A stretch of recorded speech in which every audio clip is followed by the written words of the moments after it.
Hello everyone, manredFC back again. Now I'm talking about the third team on this table, which is Brighton. Once again, before we start, I'm going to press the go button on the iPad and get the 5 minutes rolling. Now I have to say, Brighton, you impressed me last season because I have to be honest, I thought you were going to be in the scrap for relegation, but actually you did particularly well. You finished in 15th place. Now, when we look at Brighton's stats in the league, this is where I think you've been actually quite impressive. So yes, you only won 9 of 38, which obviously isn't brilliant, but you can't expect a lot more from a team like Brighton that don't have really any established top quality players going forward, barring one, who I'll talk about in a minute. But what really impressed me is with the 14 draws combined with the 9 victories, you were unbeaten in 23 of the 38 Premier League games. Which is obviously fantastic because you're always picking up points in 23 matches that you played, and that is why you finished in 15th place. So you were well out of the relegation battle, which I think is absolutely fantastic, and I think you've got a really good young manager there who is really looking to push the club on step by step. So I think you're in a really good position. Now, the one thing that I would be concerned about going into next season is the goals that you can score.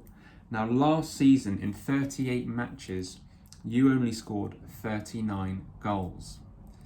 Now, that is basically a goal a game, isn't it? So you're then having to ask your defence, we're probably only going to score once today. Please keep the ball out the back of the net. And you have to say they delivered last season because you're unbeaten in 23 games. However, are they going to be as consistent next season? You conceded 54 times. Now, part of that is because you lost quite heavily to the bigger teams, but that's obviously something that you will want to try and improve. Now, the big important player that I was referring to earlier when we're looking at the goals scored and the creative side of the pitch, which is so important in a Premier League, is Neil Maupay. Now, he scored 10 goals last season for you, which is obviously a huge number of goals when you think about how many you scored in the first instance. So he's contributing to just under a third of your games every season, which is remarkable, really. Should he get injured?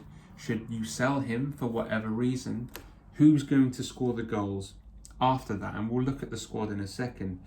Now, when we're looking at your record, it's actually pretty consistent. So your home and away record accrued pretty much the same amount of points. So you got 22 points when you were playing at home and 19 points when you were playing away, which is actually really good. Graham Potter, very consistent across the board. Now, when we're looking more into your squad, you had a few players that were really consistent. So playing time, matches played. Neil Maupay practically played the whole season with 37. Very young player at 22. He's going to be highly sought after because when you look at his stats, 10 goals and 3 assists. That is very impressive for a team finishing in 15th with not a lot of creative flair. Matthew Ryan, your goalkeeper, started every game. Now that consistency, along with Lewis Dunk at the back and Davy Propper, is probably why you did so well in your games. But are you going to be able to rely on Lewis Dunk to play 36 out of 38 games again next season? And also, when you're looking at Lewis Dunk, I know there have been a few clubs after him, so are you going to be able to keep hold of him as a player as well? If you take away Neil Maupay, so let's say he's not there anymore, he's not available for whatever reason, your next scorer was Leandro Trossard. Now, Leandro Trossard, obviously a very young 24-year-old, played 31 games with 5 goals and 3 assists. That's not a lot, is it? When you're looking beyond that, you're looking at 1s, 2s and 3s spread among the squad, which obviously goes to show that potentially there are a few issues there because you rely on one man and one alone. Now, I think at the end of this season, you're going to finish 17th. So I do think you're going to stay outside of relegation. But the only reason I think you're going to do that is because your defensive abilities at the back have actually shown and proven that you can hold on to narrow victories or certainly draws and make you hard to beat, which is why I think you're going to do better than Aston Villa.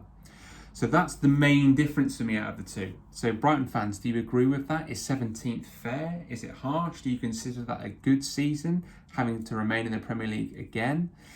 So let me know your thoughts below. I'm on 4 minutes and 50 seconds as we speak, so I'm 10 seconds away.